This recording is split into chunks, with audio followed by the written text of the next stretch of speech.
balance sheet.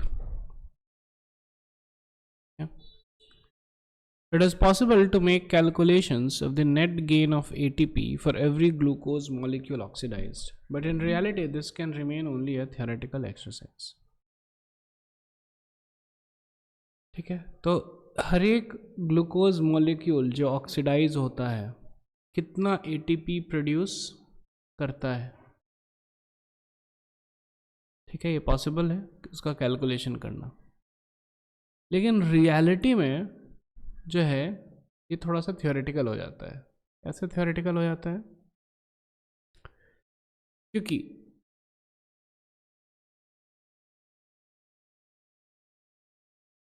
Glucose जो है वो बना पायरुवेट. पायरुवेट जो है अनएरोबिक करेगा और फिर एरोबिक रेस्पिरेशन करेगा. ठीक है, अनएरोबिक में दो होता है, अल्कोहलिक वाला या फिर लैक्टिक एसिड फर्मेंटेशन. क्लियर है क्या? और इसमें अगर एरोबिक में करेगा तो फिर Krebs cycle plus electron transport system. Clear है क्या? ठीक है. अब जो है प्रॉब्लम क्या होता है इसमें कि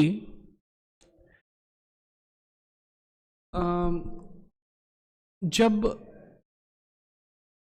ATPs बन रहे हैं, ATP इधर भी बनता है और ATP इधर भी बनता है. क्लियर है क्या? तो यहां पे हम लोग क्या सोच रहे हैं, है ना, ATP टूट रहा है पायरुवेट में. क्लियर है क्या? ऐसा और नो, है ना, लेकिन सॉरी ग्लूकोज टूट रहा है पायरुवेट में और ATP बन रहा है. क्लियर है? लेकिन एक्चुअली स्पीकिंग केवल ग्लूकोज नहीं टूटता है. देयर इज नॉट केवल हमारे अंदर केवल ग्लूकोज है शरीर में, ऐसा तो नहीं है. प्रोटीन्स भी टूटता है. ऑफ कोर्स प्रोटीन्स बहुत लेट से टूटता है, लेकिन फैट्स टूटता है.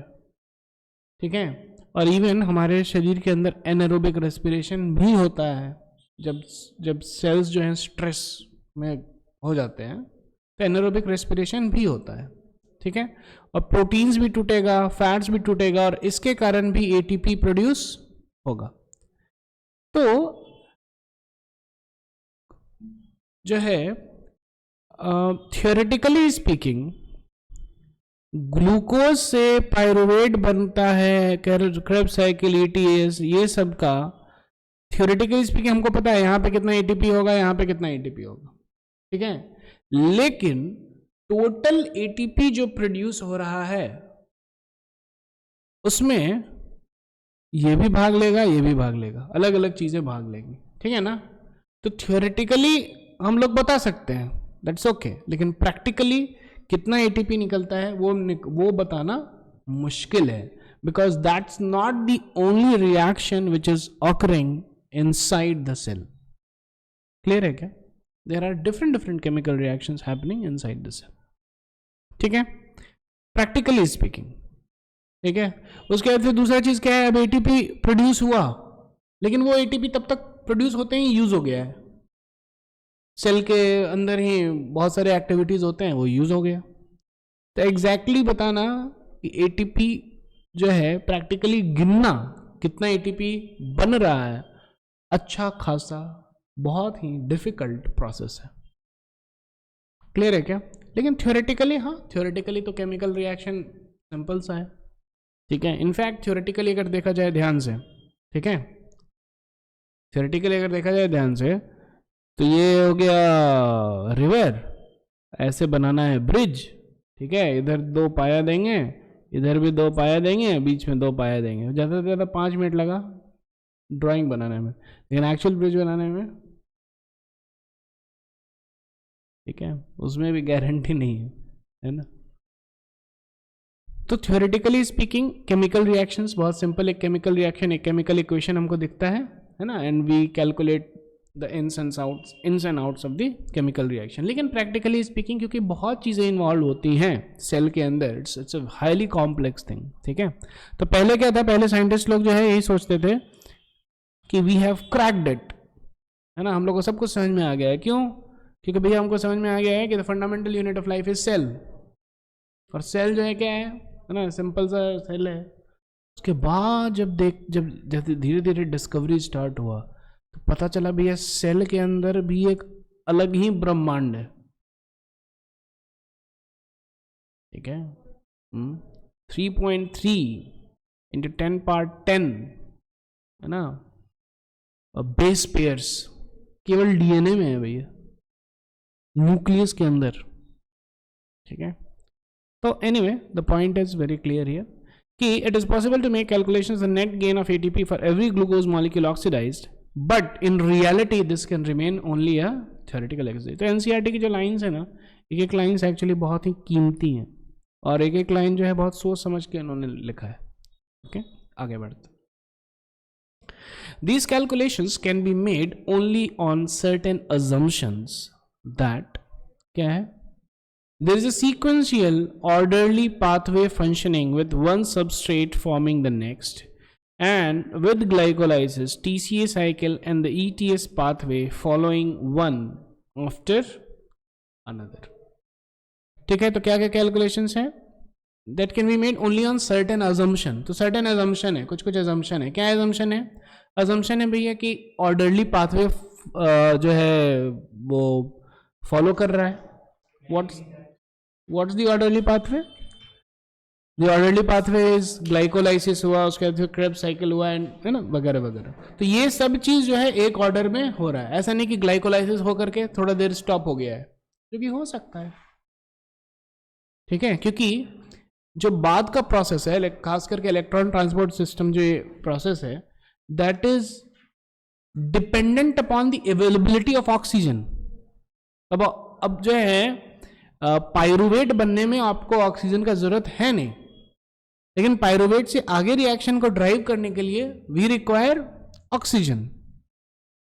अब जो है like these are two separate, you know, in like not independent but separate reactions happening, ठीक है। तो अब एग्जैक्टली ये सब एक एक के बाद एक हो, ये जरूरी नहीं है, ठीक है, ये जरूरी नहीं है। लेकिन जब हम लोग कैलकुलेशन कर रहे हैं एटीपी सिंथेसिस का, कितना एटीपी बनने वाला है, तो फिर हम लोग ये अजम्पशन लेते हैं। क्या लेते हैं अजम्पशन? कि ये सीक्वेंशियल ऑर्डरली पाथवे फंक्शनिंग है, बीच में कहीं पे भी कुछ रुकावट नहीं है, ठीक है। With one substrate forming the next and with glycolysis TCA cycle and the ETS pathway following one after another, एक के बाद एक के बाद एक ये सारी चीजें हो रही हैं। क्लियर है क्या? The NADH synthesized in glycolysis is transferred into the mitochondria and undergoes oxidative phosphorylation, ठीक है। उसके बाद फिर जो NADH सिंथेसिस हुआ है किसमें? ग्लाइकोलाइसिस में। ग्लाइकोलाइसिस में याद है NADH सिंथेसिस हुआ था, वो जो है माइटोकॉन्ड्रिया के अंदर चला गया है, ठीक है। It's transferred into the mitochondria and undergoes oxidative phosphorylation, ठीक है। तो ऑक्सीडेटिव, तो उसमें NADH क्या था? NADH जो है NAD में बदलता था ना, H निकल जाता था, ठीक है। None of the intermediates in the pathway are utilized to synthesize any other compound। अब देखो बहुत सारा इंटरमीडिएट बन रहा है ना, बहुत सारा इंटरमीडिएट्स है। अब हो सकता है कि ये सारा इंटरमीडिएट और भी बहुत रिएक्शन चल रहे हैं सेल के अंदर, ये इंटरमीडिएट जैसे कि यहां तक ये बना और ये यूज हो गया किसी और रिएक्शन में, हो सकता है अलग अलग रिएक्शंस में यूज हो सकते हैं, ठीक है। तो हम लोग ये भी अज्यूम कर रहे हैं कि भैया कोई भी इंटरमीडिएट जो है अलग रिएक्शन में यूज नहीं हुआ है। क्लियर है क्या? अलग अलग रिएक्शंस में यूज नहीं हुआ है, ठीक है। लास्ट है, only glucose is being respired, no other alternative substrates are entering in the pathway at any of the intermediary stages. Respiration किसका हो रहा है? केवल ग्लूकोज का। बाकी जो है फैट्स, प्रोटीन्स एंड ऑल, इनका नहीं हो रहा है, ठीक है, ये नहीं टूट रहे हैं। नो अदर ऑल्टरनेटिव सबस्ट्रेट्स, बाकी सबस्ट्रेट्स यूज नहीं हो रहे हैं, केवल यही हो रहा है, केवल यही यूज हो रहा है एटीपी बनाने के लिए, ठीक है। But this kind of assumptions are not really valid in a living system. लेकिन एक्चुअली लिविंग सिस्टम में ये वाला मतलब कि ये सारा assumption एक साथ वैलिड डिफिकल्ट है, नहीं होता। All the pathways they work simultaneously, एक साथ काम कर रहे हैं, and they do not take place one after another, एक के बाद एक, ऐसा नहीं है कि काम करें।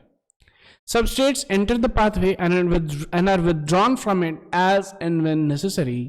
ATP is utilized as and when needed, and the enzymatic rates are controlled by multiple means. तो अच्छा खासा कॉम्प्लेक्स है, ठीक है ना। हम लोग जिस हिसाब से पढ़ते हैं, एक के बाद एक के बाद एक के बाद एक, एकदम सिस्टमेटिकली पढ़ने में, सिस्टमेटिकली हम लोग पढ़ते हैं, लेकिन जरूरी नहीं है कि 100% ये सिस्टमेटिकली ही हो। क्लियर है क्या? ठीक है, कभी सबस्ट्रेट एंटर करता है, कभी निकल जाता है, नॉल वगैरह वगैरह, डायनामिक चीजें होती रहती हैं। क्लियर है क्या?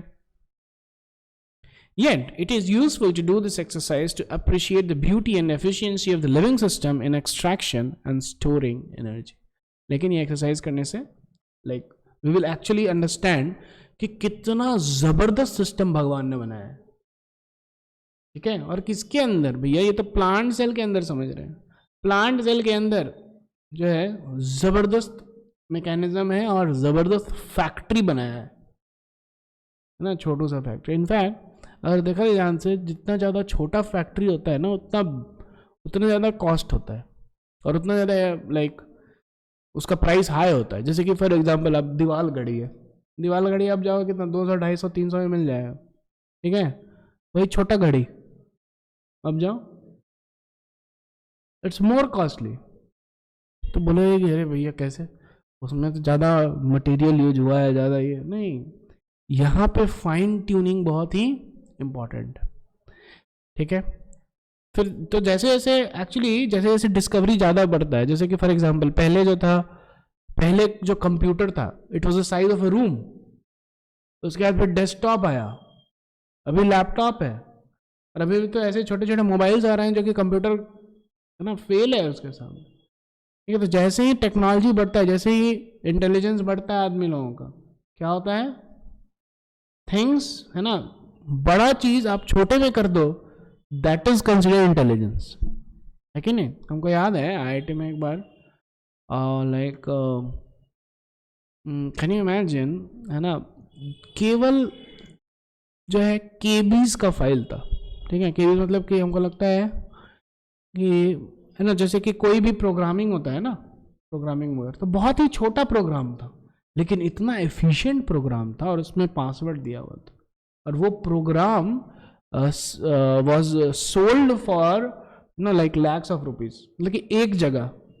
अब उस प्रोग्राम को खरीदने वाले बहुत सारे लोग हैं, लेकिन छोटा सा ही प्रोग्राम में बहुत जबरदस्त प्रोग्राम था वो, ठीक है।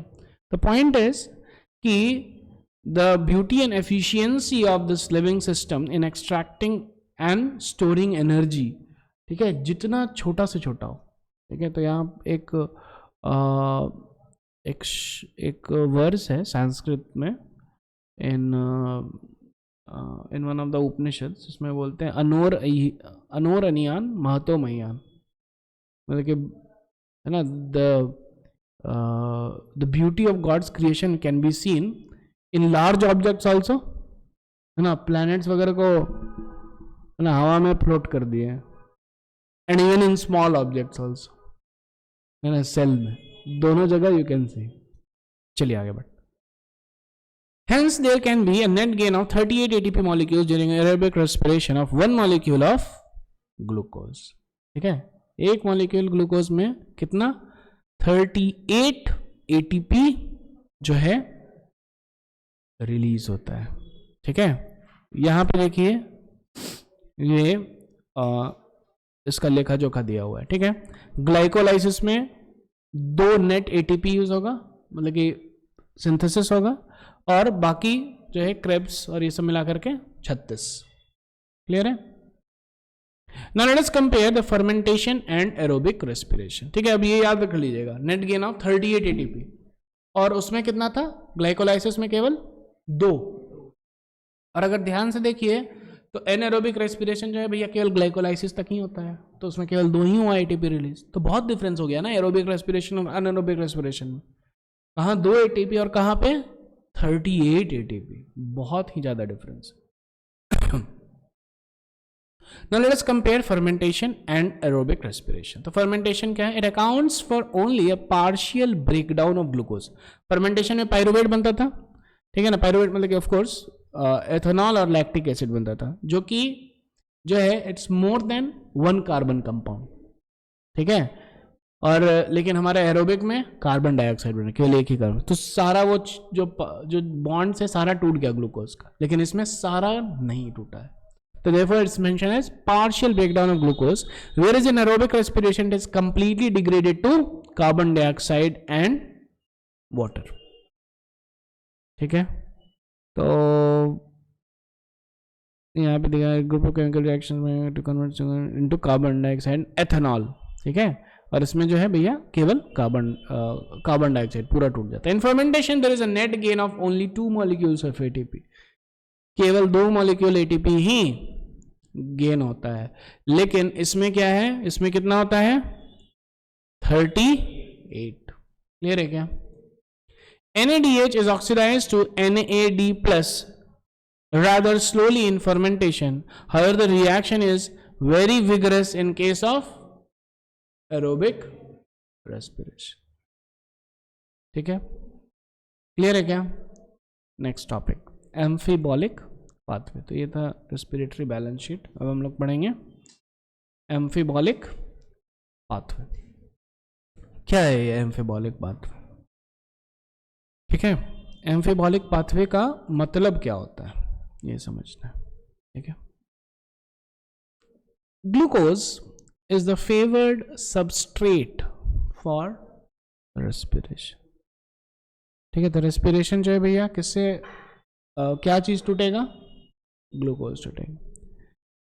ठीक है, the release of energy during cellular respiration, यहाँ पे दिख रहा है ग्लूकोज पर oxygen energy release, carbon dioxide and water. All carbohydrates are usually first converted into glucose before they are used for respiration.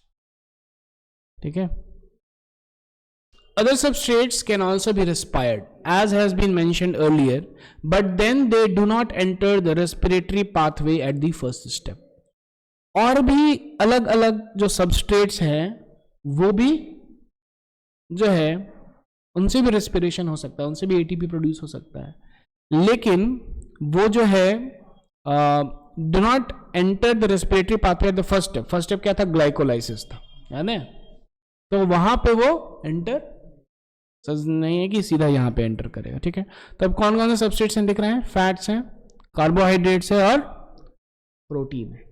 ठीक है, तो प्रोटीन भी टूट करके एटीपी बना सकता है, फैट भी टूट करके एटीपी बना सकता है, और कार्बोहाइड्रेट तो 100% टूटता ही है।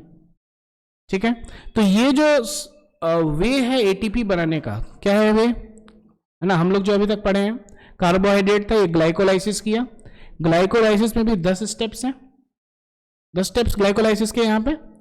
उसके बाद फिर वो एंटर किया टीसीए साइकिल में, ठीक है, क्रेब्स साइकिल में, और है ना, उसके बाद फिर इलेक्ट्रो ट्रांसपोर्ट सिस्टम करके वो एटीपी बनाया। अब आगे बढ़ते हैं।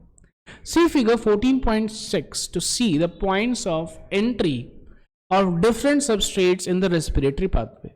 ये एग्जैक्ट जो डायग्राम है आपके बुक में दिया हुआ है, एनसीईआरटी में दिख रहा है। चलिए अब देखते हैं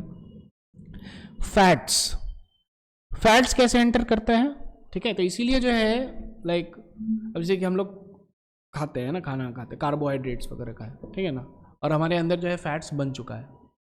तो अब क्या होता है कि जो कार्बोहाइड्रेट्स वगैरह हम लोग खाए, वो कार्बोहाइड्रेट्स तो टूट जाता है, कार्बोहाइड्रेट्स टूट जाता है, लेकिन अगर कार्बोहाइड्रेट नहीं है बॉडी में तो फिर चर्बी टूटेगा। इसीलिए फास्टिंग से थोड़ा चर्बी कम हो जाता है। ठीक है, तो सबसे पहले क्या होगा? फैट्स किस में ब्रोकन डाउन होगा? Glycerol and fatty acid. Fatty acid और ग्लिसरॉल में ब्रेक होगी। If fatty acids were to be respired, अगर फैटी एसिड रेस्पिरेशन होगा तो वो कहां पे जाएगा? They would be first be degraded to acetyl CoA and enter the pathway. Acetyl CoA, याद है एसिटाइल CoA कहां था? कहां था acetyl CoA? Krebs cycle.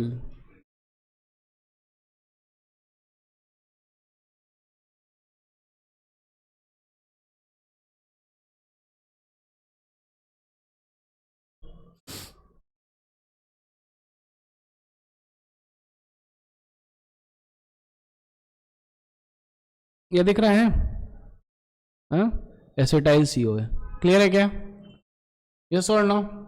Acetyl CoA और फिर ये एंटर करता है। ठीक है, तो फैटी एसिड जो है कहां एंटर करेगा? एसिटाइल CoA बन के एंटर करेगा। ठीक है, ग्लिसरॉल, लेकिन ग्लिसरॉल फैट जो है, फैटी एसिड और ग्लिसरॉल दोनों में टूटेगा। फैटी एसिड अगर रहता तो एसिटाइल CoA बन के एंटर करता, और अगर ग्लिसरॉल रहता तो वो कहां एंटर करेगा? EgAl बन के एंटर करेगा। याद है स्टेप नंबर 5 जिसमें आइसोमरेज एंजाइम का यूज होता था, याद है? यस और नो? ग्लाइकोलाइसिस में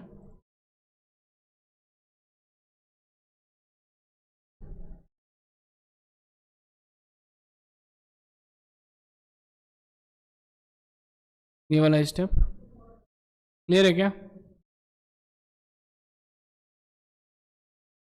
ठीक है, ये वाला स्टेप जिसमें आइसोमेरेज एंजाइम यूज होता था, क्लियर है क्या?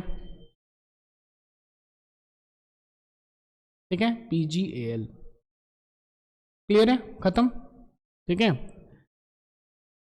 आगे बढ़ते हैं। द प्रोटीन्स, प्रोटीन, ठीक है, पहले फैट, जनरली पहले फैट टूटता है, उसके बाद प्रोटीन टूटता है। प्रोटीन मतलब क्या हो गया? मसल्स वगैरह। जो आदमी के पास माल न्यूट्रिशन हो जाता है उनका मसल्स भी बहुत लीन एंड थिन होता है। ठीक है, the protein should be degraded by proteases and the individual amino acids after deamination. ठीक है, प्रोटीन्स एमिनो एसिड्स में टूट गया, depending on the structure would enter the pathway at some stage within the Krebs cycle. या तो वो Krebs cycle में आएगा और एंटर एज और इवन एज पाइरुवेट, या फिर वो पाइरुवेट बन के एंटर करेगा, या फिर इवन एसिटाइल CoA भी बन सकता है। तो एमिनो एसिड जो है कि प्रोटीन्स 3 जगह एंट्री मार सकता है। क्लियर है क्या? फैट्स 2 जगह मार पाता था, क्लियर है, लेकिन प्रोटीन्स जो है 3 जगह। Since respiration involves the breakdown of substrates, the respiratory process has traditionally been considered a catabolic process. ठीक है, अब जो है ये इंपॉर्टेंट है, एम्फीबॉलिक पाथवे। क्यों बोला जाता है एम्फीबॉलिक पाथवे? तो एम्फीबॉलिक पाथवे का मतलब क्या है? ठीक है, अगर ध्यान से देखो तो ग्लूकोज क्या हो रहा है? टूट रहा है। तो टूट रहा है तो ये क्या है? कैटाबॉलिज्म रिएक्शन है या एनाबॉलिज्म रिएक्शन है? कैटाबॉलिज्म है, टूट रहा है। लेकिन ये जो पाथवे है केवल टूटने वाला पाथवे नहीं है। आज समझ में? ऐसा नहीं कि इसमें केवल टूटेगा ही। कैसे? ध्यान से समझिए। शरीर को फैट बनाने, ज्यादा हम लोग खा लिए, ठीक है ना, कार्बोहाइड्रेट ज्यादा वाले, तो ये इधर आया, इधर बना, और ये उल्टा चल जाएगा, फैट बना लेगा। है समझ में?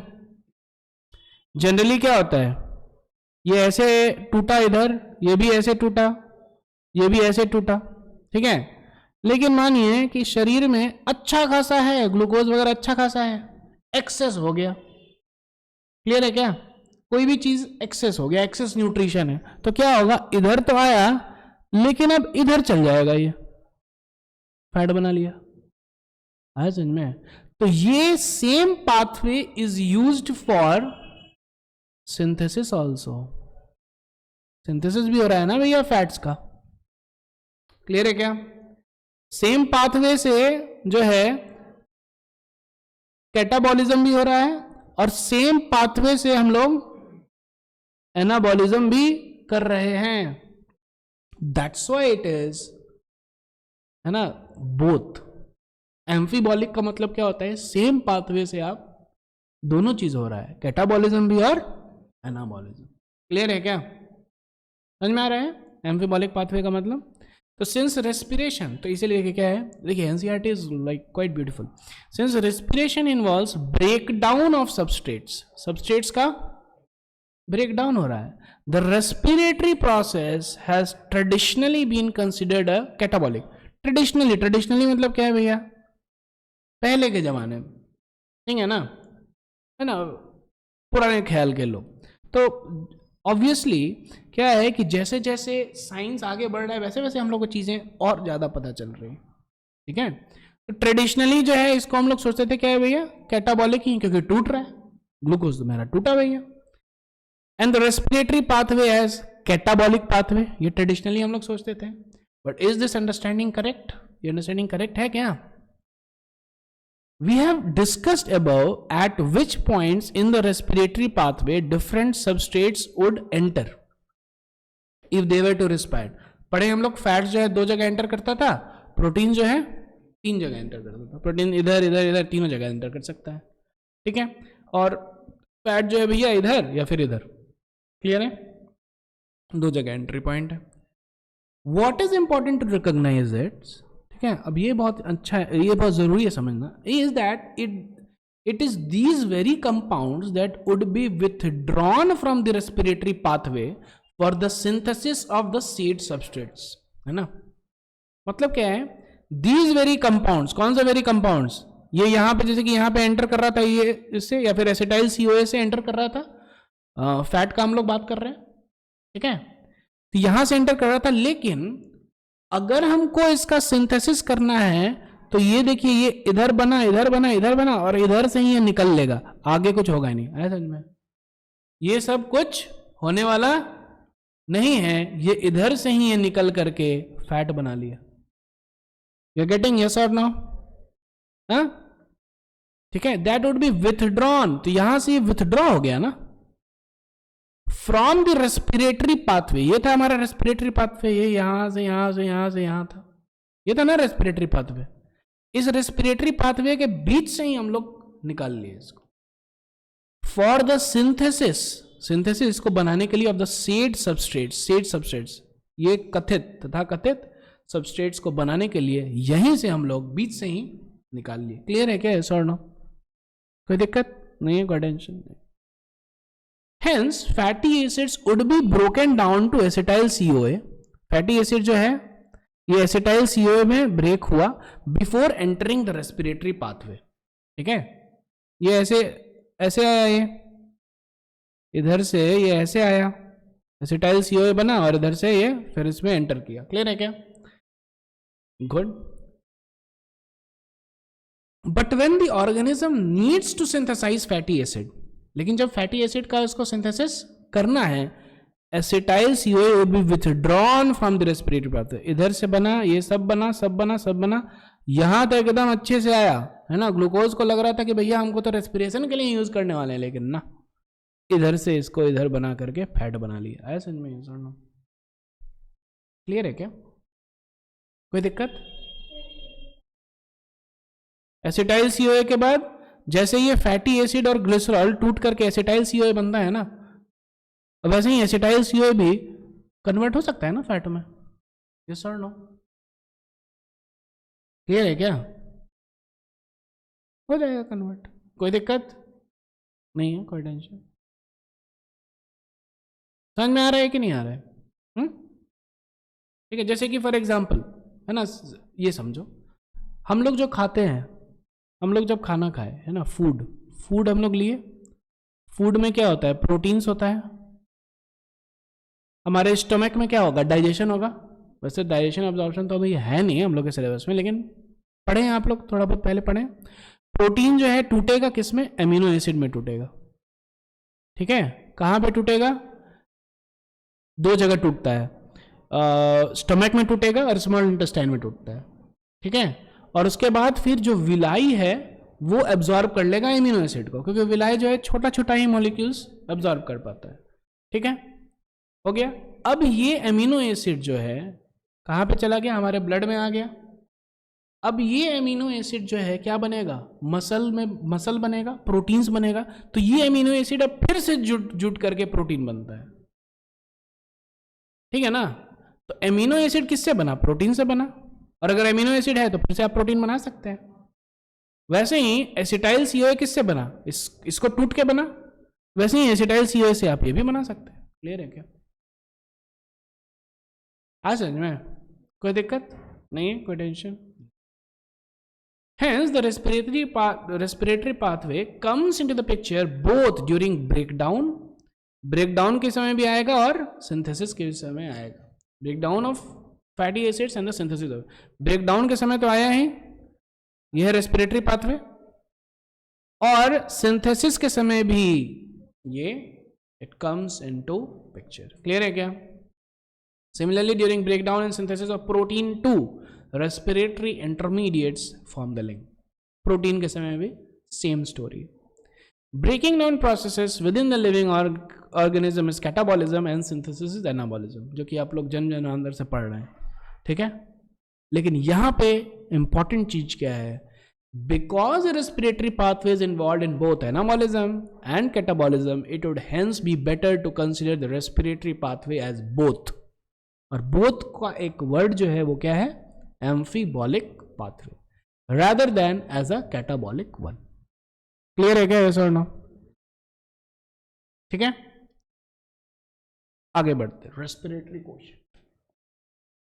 Late us now look at another aspect of respiration. ये बहुत ही सिंपल है, बहुत ही इजी है। रेस्पिरेटरी क्वेश्चन, ज्यादा कुछ है नहीं इसमें। As you know, during the aerobic respiration oxygen is consumed and carbon dioxide is released. ये तो भैया बहुत पहले से ही पता है, हमको लगता है 6-7 से ही है ये वाला रिएक्शन हम लोग देख रहे हैं। हालांकि अभी पता चल रहा है कि भैया इतना रिएक्शन सिंपल नहीं है ना, भर भर के बीच में स्टेप्स हैं। लेकिन ये तो क्लियर है, ऑक्सीजन यूज होता है और कार्बन डाइऑक्साइड रिलीज होता है। किसमें? सेलुलर रेस्पिरेशन में। किसमें होगा सेलुलर रेस्पिरेशन? सब में होता है, including plants. The ratio of the volume of carbon dioxide evolved to the volume of oxygen consumed in respiration is called the respiratory quotient or the respiratory ratio. तो केवल इसी में नहीं, कोई सा भी रिएक्शन में अगर हम लोग बोलेंगे, ठीक है ना, कि अगर हमको क्वोशिएंट निकालना है, ठीक है ना, तो amount of gas evolved divided by amount of gas used. तो यहां पे क्या है? इवॉल्व हो रहा है, कार्बन डाइऑक्साइड इवॉल्व हो रहा है, और क्या कंज्यूम हो रहा है? ऑक्सीजन कंज्यूम हो रहा है। The respiratory quotient depends upon the type of the respiratory substrate used for respiration. ये इंटरेस्टिंग है कि हमेशा उतना ही कार्बन डाइऑक्साइड नहीं इवॉल्व होगा और हमेशा उतना ही ऑक्सीजन भी कंज्यूम नहीं होगा। वो डिपेंड करता है कि आप क्या सबस्ट्रेट रेस्पिरेशन कर रहा है। तो सबस्ट्रेट तो यहां पे हमको 3 ही दिख रहा है, कार्बोहाइड्रेट, प्रोटीन या फिर फैट। क्लियर है क्या? तो अगर कार्बोहाइड्रेट जब यूज होता है, तो कार्बोहाइड्रेट जब यूज हो रहा है, यह है कार्बोहाइड्रेट, ये जब यूज होता है तो देखिए कितना मोल निकला, कार्बन डाइऑक्साइड कितना मॉलिक्यूल्स निकला? 6। ऑक्सीजन कितना यूज हुआ है? तो रेस्पिरेटरी क्वोशिएंट हो गया 6/6 इज इक्वल टू 1। आया समझ में? When carbohydrates are used as a substrate and are completely utilized, the respiratory quotient will be 1. कैसे 1 हुआ समझ में आया? Because equal amounts of carbon dioxide and oxygen are evolved and consumed. Equal amount evolve भी हुआ है और equal amount consume भी हुआ है, respectively as shown in the equation below, जो कि हम लोग को दिख रहा है। क्लियर है क्या? yes or no? When fats are used, लेकिन भाई जब फैट यूज होता है तो अलग अलग फैट्स होते हैं, ठीक है ना, फैट के मॉलिक्यूल्स अलग अलग होते हैं। The respiratory quotient is less than 1। और यहाँ पे एक एग्जांपल दिया हुआ है, ट्रिपल मेटिन। इसमें क्या होता है? कितना कार्बन डाइऑक्साइड रिलीज हो रहा है भैया? 102, लेकिन ऑक्सीजन कितना यूज हुआ है? 145, 0.7। ये आप लोगों को अच्छे से याद कर लेना। क्लियर है क्या? और जब प्रोटीन्स होता है रेस्पिरेटरी सबस्ट्रेट, तो फिर रेस्पिरेटरी क्वोशिएंट क्या है? 0.9। मतलब कि वॉल्यूम ऑफ कार्बन डाइऑक्साइड जो रिलीज होगा वो 0.9 times into volume of oxygen used. What is important to recognize is that in living organisms, respiratory substrates are often more than one. ठीक है, रेस्पिरेटरी सब्सटेंस जो है बहुत मतलब ज़्यादा होगा. प्योर प्रोटीन्स और fats are never used as respiratory substance. लेकिन प्योर प्रोटीन्स और प्योर फैट्स ये जनरली जो है यूज नहीं होता है. क्लियर है क्या? अब ये हम लोग